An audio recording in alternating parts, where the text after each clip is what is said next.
এই 5টা বাগদা চিংড়ি ছিল, কদিনের পুরনো। ভাবলাম ওই বাগদা চিংড়িগুলো দিয়ে একটু মালাইকারি করে ফেলি। কি বলো তো, নারকেল তো নেই, নারকেল ছাড়া মালাইকারি কীভাবে করছি তোমাদের দেখাচ্ছি। দারুণ টেস্ট হয় খেতে, এভাবে বানিয়ে একবার খেয়ে দেখো, নারকেল ছাড়া মালাইকারি। মালাইকারি করার জন্য প্রথমে চিংড়িগুলো হালকা একটু ভেজে নেব। চিংড়ি তো বেশি ভাজতে নেই, সেটা একটু গরম হয়ে গেছে।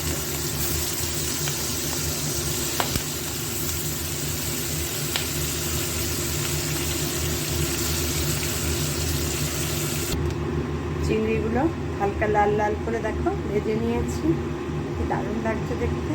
এবার ওই তেলের মধ্যেই, তেল খুব বেশি একটা দেবো না, তার মধ্যে দিয়ে দেবো একটা তেজপাতা 2 টুকরো করে রেখেছি, আর দিয়ে দেবো এলাচ আর দারচিনি। ব্যাস, এই দুটো একটু তেলের মধ্যে গন্ধটা ছড়া।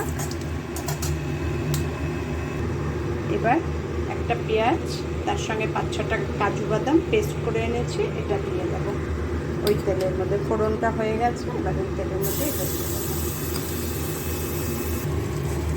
এবার এগুলো একটু ভালো করে ভেজে নেব, কাঁচা গন্ধটা একটু যাক পেঁয়াজের আর কাজু বাদামের। তারপর রসুন আদা কাঁচা লঙ্কা অল্প একটু দেবো। রসুন আদা কাঁচা লঙ্কা এক পেস্ট করা ছিল, সেটা শেষ হয়ে গেছে, সেটা জল দিয়ে ধুয়ে ওটাই পুরো দিয়ে দেব। ওটা খুব একটা বেশি দেওয়ার দরকার নেই। পেঁয়াজ আর কাজু দেওয়ার পর এত সুন্দর একটা শাহি শাহি স্মেল বেরিয়েছে না, খুব সুন্দর। এবার এইগুলো একটু ভাজা ভাজা হোক। এটা দেখো মোটামুটি ভাজা ভাজা হয়ে গেছে। এবার সব গুঁড়ো মশলাগুলো দিয়ে দেবো ধনে জিরে গুঁড়ো পরিমাণ মতন, আমার যেহেতু অল্প। দিয়ে দেবো হলুদ, দিয়ে দেবো একটু কাশ্মীরি লঙ্কার গুঁড়ো কালারের জন্য। ব্যাস হয়ে গেল আমার সব মশলা দেওয়া। এবার এগুলো একটু ভালো করে কষু, একবারে তেল ছেড়ে আসা পর্যন্ত। ভালো হয় খেতে, কিন্তু নারকেল ছাড়া মনেই হয় না। এবার এর মধ্যে দিয়ে দেবো নুন, নুনটাই দিয়ে দিব। মশলা মোটামুটি কষে এসছে।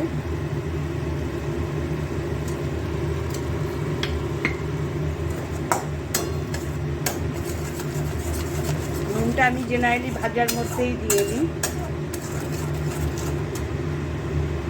মশলা থেকে দেখো তেল ছেড়ে ছেড়ে এসছে। গ্যাসটা একটু সিম করে রেখেছি ইচ্ছা করে, যাতে পুড়ে না যায়। এবার এর মধ্যে দিয়ে দেব, তেল ছেড়ে ছেড়ে এসছে, মশলাটা ভালো ভাজা হয়ে গেছে।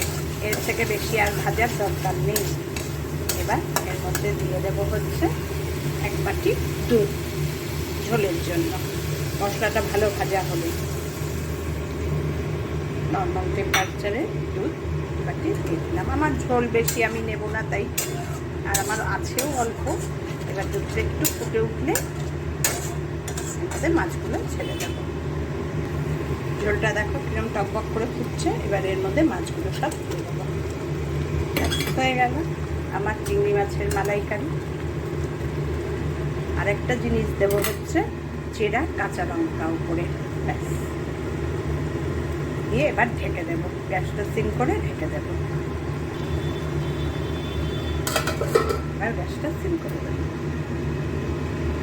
হয়ে গেল আমার চিংড়ি মাছের মালাইকারি। এবার যখন নামাবো তোমাদের দেখাচ্ছি। চিংড়ি মাছের মালাইকারি আমার রেডি।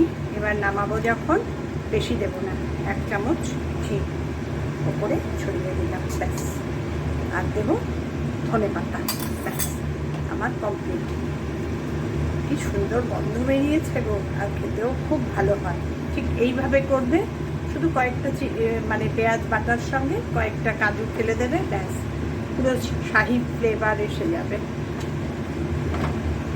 এই রান্না করতে করতে এগুলো অভিজ্ঞতা, আর কিছু না। কমপ্লিট আমার চিংড়ি মাছের মালাইকারি। আমি একটু গ্রেভি রাখবো, সেজন্য এরকম। তুমি আরেকটুও শসাতে পারো তোমরা।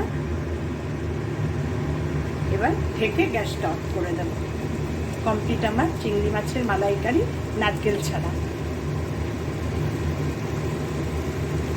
তোমরা এইভাবে বানিয়ে খেও, দারুণ লাগে। একবার খেয়ে দেখো, ঘরের সব জিনিস